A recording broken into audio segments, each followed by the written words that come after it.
தாஜ்மஹால் அப்படின்னு சொன்னால் ஃபஸ்ட்டு உங்கள் மைண்டுக்கு என்ன ஞாபகம் வரும்? என்னங்க கேட்குறீங்க, இதெல்லாம் ஒரு கேள்வியா? தாஜ்மஹால்னால் உலக அதிசயத்தில் ஒன்று. ஷாஜஹான் மும்தாஜுக்காக கட்டினது. டெல்லியில் இருக்குது, இதுதானே சொல்லுவீங்க. ஆனால் சிங்கப்பூர் மக்களை கேட்டால் என்ன தெரியுமா சொல்லுவாங்க? தாஜ்மஹால் பிராண்டில் தோசை மாவு இருக்குது, ரோஸ் மில்க் இருக்குது, லஸ்ஸி இருக்குது, இப்படின்னு வரிசையாக அடுக்கிட்டு போவாங்க. இப்போ அந்த வரிசையில் தாஜ்மஹால் பிராண்டோட பன்னீரும் சேர்ந்துருச்சு. இந்த பன்னீர் வந்து அப்படியே ஹோம்மேட் பன்னீர் மாதிரி அவ்வளோ சாஃப்டாக அவ்வளோ ஃப்ரெஷ்ஷாக இருந்துச்சு.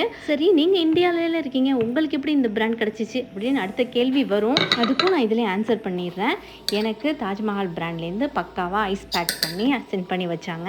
வேறு எல்லாருக்கும் இந்தியாவில் சென்ட் பண்ணுவாங்களா அப்படின்னு கேட்டிங்கன்னா கண்டிப்பாக இல்லை. இப்போதைக்கு சிங்கப்பூரில் மட்டும் தான் கிடைக்கிது. சிங்கப்பூரில் அதுவும் முஸ்தஃபா சென்டர்லேயும் எல்லா இந்தியன் மினி மார்ட்லேயும் கிடைக்கிது. சிங்கப்பூரில் இருந்தீங்கன்னா கண்டிப்பாக வாங்கி ட்ரை பண்ணி பாருங்கள். இல்லை உங்கள் ஃப்ரெண்டு ரிலேட்டிவ் இருந்தாங்கன்னா அங்கேருந்து அவங்கள ஐஸ் பேக் வச்சு பக்காவாக பேக் பண்ணி எடுத்து வர சொல்லுங்கள். வேறு எதுவும் டீட்டெயில்ஸ் தேவைப்பட்டுச்சுன்னா ஸ்க்ரீனில் நம்பர் வருதில்ல, அந்த ஸ்க்ரீன் நம்பருக்கும் இந்த நம்பர் கேப்ஷன்லேயும் கொடுத்துருக்கேன், போய் செக் பண்ணி பாருங்கள்.